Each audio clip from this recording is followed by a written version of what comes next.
आकाशवाणी रांची से प्रस्तुत है प्रादेशिक समाचार।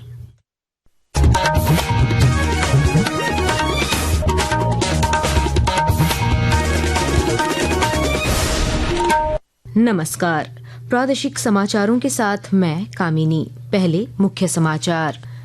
राज्य में लगातार बारिश से भारी तबाही, कई जगहों पर पुल और डाइवर्सन बहे। पलामू, चतरा, लोहरदगा और कोडरमा समेत कई जिलों में आज भी भारी बारिश की चेतावनी।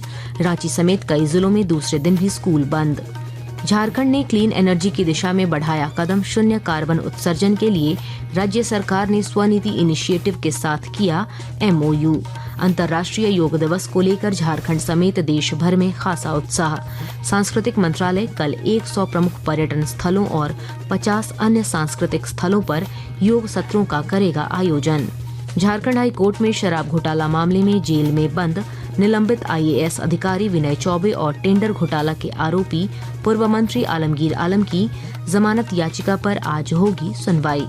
और झारखंड राज्य फेंसिंग प्रतियोगिता में रांची चैंपियन। राष्ट्रीय वुशु चैंपियनशिप में झारखंड के खिलाड़ियों ने जीते 5 पदक। और अब समाचार विस्तार से।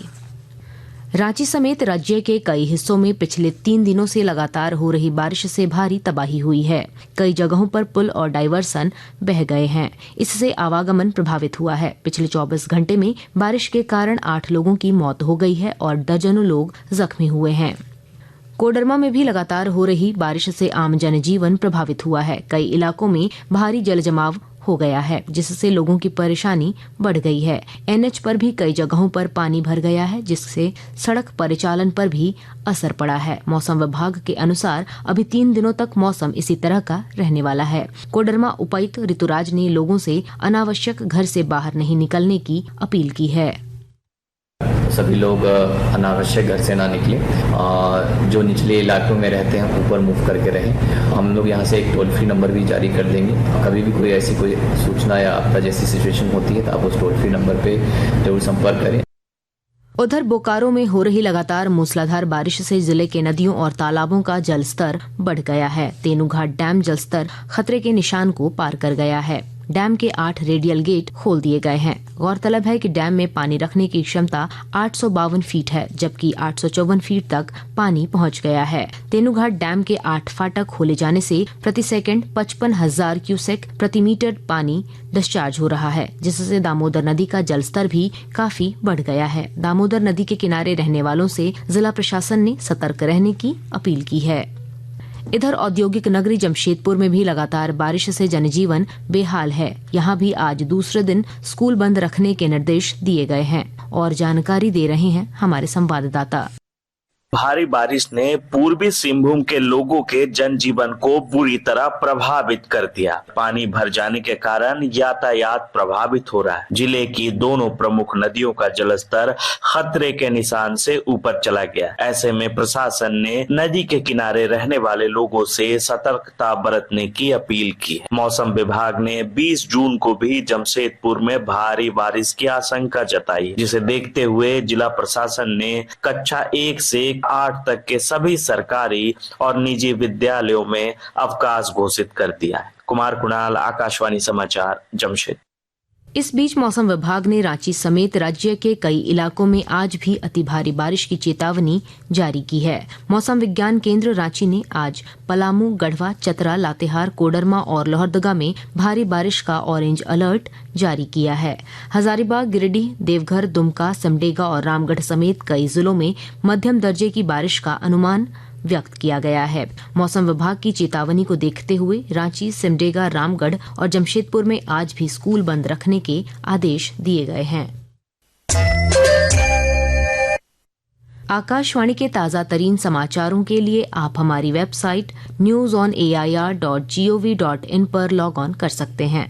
ताजा समाचार X handle @AIR news alerts और Facebook page all India radio news पर भी उपलब्ध है। आप प्रादेशिक समाचार एकांश के X handle @AIR news_ Ranchi और Facebook page Akashvani news Ranchi, Instagram page तथा YouTube channel AIR news Ranchi पर भी हमारे बुलेटिन सुन सकते हैं। प्रादेशिक समाचार आप आकाशवाणी रांची से सुन रहे हैं। झारखंड ने क्लीन एनर्जी की दिशा में एक महत्वपूर्ण कदम बढ़ाया है। विद्युत उत्पादन में शून्य कार्बन उत्सर्जन के लिए योजना एवं विकास विभाग ने स्वनीति इनिशिएटिव के साथ MOU किया है। इस अवसर पर रांची के नेपाल हाउस स्थित योजना भवन सभागार में विभागीय मंत्री राधा कृष्ण किशोर ने थर्मल पावर प्लांट के व्यापक और दूरगामी प्रभावों को रेखांकित किया है। पूर्व मुख्यमंत्री और भाजपा के वरिष्ठ नेता रघुवर दास ने राज्य में पेसा कानून लागू करने की मांग दोहराई है। उन्होंने रांची में पत्रकारों से बातचीत में कहा कि पेसा कानून लागू नहीं होने से आदिवासी समाज रूढ़िवादी व्यवस्था और स्वशासन से वंचित है। 25 वर्ष झारखंड होने जा रहा है, लेकिन पेशा नियमावली अभी तक यहाँ लागू नहीं हुई है और नहीं लागू होने के कारण झारखंड के हमारे रूढ़िवादी व्यवस्था को का लाभ नहीं मिलेगा। इधर रघुवर दास के बयान पर कांग्रेस के वरिष्ठ नेता बंधु तिर्की ने पलटवार किया है। श्री तिर्की ने कहा है कि भाजपा को इस पर चिंता करने की जरूरत नहीं है, क्योंकि राज्य सरकार और कांग्रेस इस मामले पर पूरी तरह गंभीर है। जो आदिवासियों का अधिकार को भी हम संरक्षित कर सकें, पेशा कानून में जो है उसको संवैधानिक रूप से उस पर कटौती भी ना हो, तमाम चीजों को हम देख करके सरकार और कांग्रेस पार्टी भी इस पर काफी काम कर रही है। अंतर्राष्ट्रीय योग दिवस को लेकर झारखंड समेत पूरे देश दुनिया में उत्साह का माहौल है।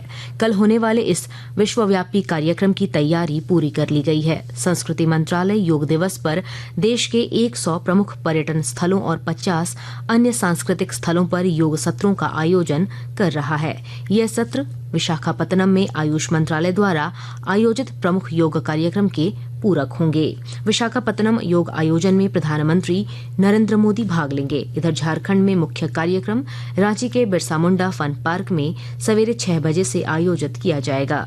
योगाभ्यास सत्र में मुख्यमंत्री हेमंत सोरेन समेत राज्य के अन्य मंत्री और अधिकारी शामिल होंगे। कुछ लोग सोचते हैं योग के लिए फ्लेक्सिबिलिटी चाहिए, लेकिन फ्लेक्सिबिलिटी तो सोच में होनी चाहिए ना कोई बंधन, ना कोई बॉडी टाइप। बचपन हो या 55, व्हील चेयर हो या वर्क फ्रॉम होम, योग सबका हक है। योग जीवन से जब जुड़ता है, एक सहज क्रिया बन जाता है, तो वो प्रतिपल उसका बेनिफिट देता रहता है। आइए इस 21 जून हम सब हिस्सा बने अंतर्राष्ट्रीय योग दिवस का और करें स्ट्रेच एंड चिल योग के साथ। झारखंड हाई कोर्ट में आज शराब घोटाला मामले में जेल में बंद निलंबित IAS अधिकारी विनय चौबे और टेंडर घोटाला के जरिए करोड़ों रुपए की मनी लॉन्ड्रिंग करने के आरोप में जेल में बंद पूर्व मंत्री आलमगीर आलम की जमानत याचिका पर सुनवाई होगी। जस्टिस सुजित नारायण प्रसाद की कोर्ट में दोनों याचिकाएं सुनवाई के लिए सूचीबद्ध है। रामगढ़ में आयोजित 2 दिवसीय 17वीं झारखंड स्टेट फेंसिंग चैंपियनशिप में सबसे अधिक पदक जीतकर रांची जिला विजेता बना है। वहीं रामगढ़ की टीम उपविजेता रही। हजारीबाग को तीसरा और लोहरदगा को चौथा स्थान मिला। उधर जयपुर के पूर्णिया यूनिवर्सिटी में आयोजित 34वीं सीनियर नेशनल वुशु चैंपियनशिप में झारखंड के खिलाड़ियों ने 3 स्वर्ण, 1 रजत और 1 कांस्य पदक हासिल किया। इधर जमशेदपुर में आयोजित नवल टाटा हॉकी एकेडमी ने शानदार प्रदर्शन करते हुए झारखंड राज्य सब जूनियर हॉकी चैंपियनशिप का खिताब जीत लिया है।